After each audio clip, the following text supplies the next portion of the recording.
पर आई हूँ। दीदी आईफोन रेडमी चार्जर क्या चाहिए बताओ? आईफोन मात्र 10,000 में।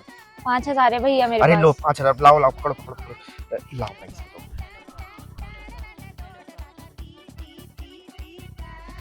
भैया एक मिनट रुकना भैया। भैया हम लोग बहुत अच्छे घर से, भैया मेरी बहन अंधी देख नहीं सकती भैया, हमारा पूरा सामान किसी ने चोरी कर लिया, हमारे पास घर जाने के लिए पैसे नहीं भैया, प्लीज कुछ 150 दे दो भैया ताकि हम घर जा सके भैया। अरे जल्दी चल बेटा, तेरे कारण लेट हुआ, ट्रेन आके खड़ी हो गई है। ये बेटा वो छिंदवाड़ा जाने वाली एक्सप्रेस ट्रेन निकल गई क्या? अरे चचा भी 1 घंटा लेट है गाड़ी। हाँ। अरे बाप रे मेरी ट्रेन चलने लगी, अब क्या करूं? अरे कहाँ जाऊं क्या करूं? अरे चचा ये कोई सोने की जगह है क्या? चलो उठो भागो यहाँ से।